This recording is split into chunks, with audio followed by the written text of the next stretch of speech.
Hi guys, 4-year veteran here, and I wanted to hop on to make a quick video about separating from overseas. I was stationed at Osan Airbase in South Korea, and that's where I separated from South Korea.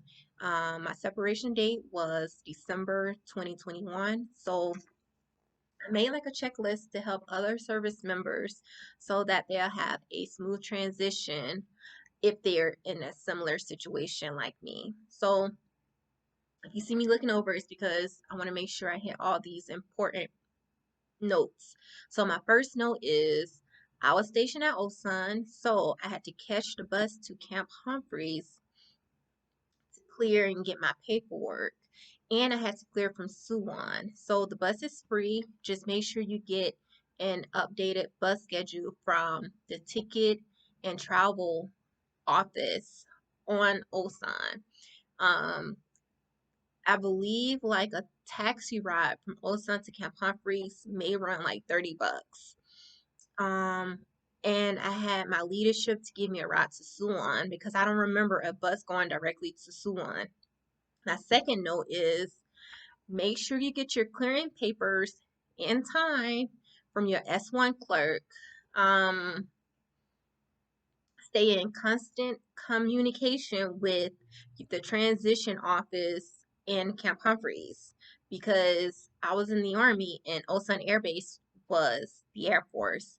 So they wouldn't know the process of separating Army service members. So make sure you stay in communication with transition office in Camp Humphreys because that's where you're going to be separating from.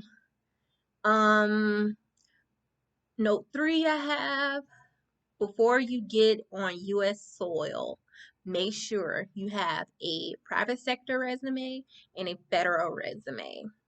There are representatives at Camp Humphreys. Sole purpose is to help you prepare your resume and make sure you take advantage of that. And other resources that I used was the Wounded Warrior Project.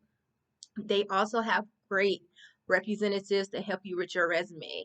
And since I've separated, I still use their services. It's everything with Wounded Warriors is free. So make sure you take advantage.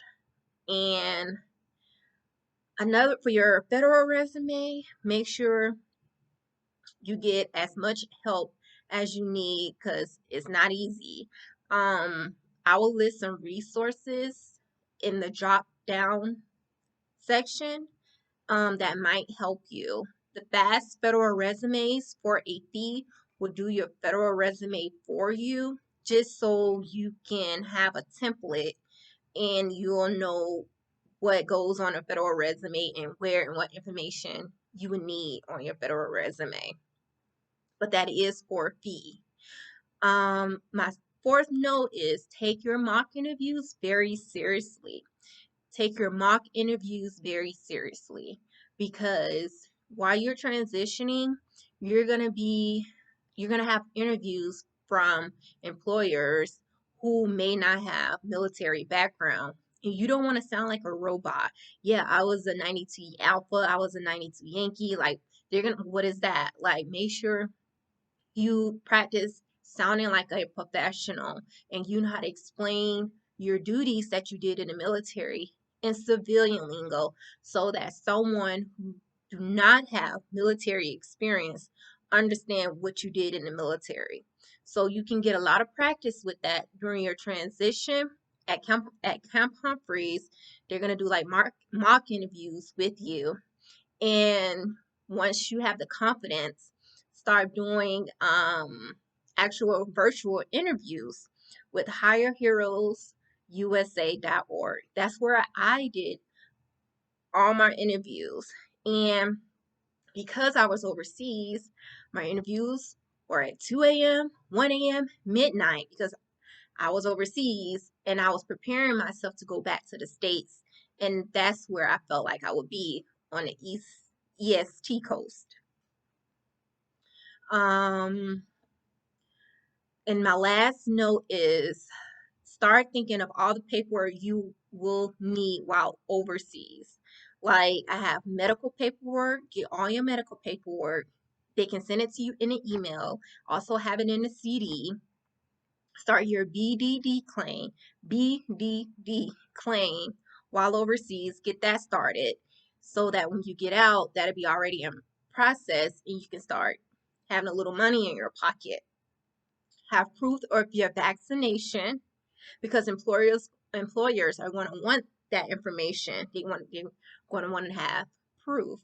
Um, have all your awards in a binder, nice and neatly clean, organized. Have the latest copy of your ERB, and lastly, have your DD 214. That should be the last thing you have to close your Army career. I know this video was short. I'm going to make all the resources. I'm going to put all the resources in the drop down comment section.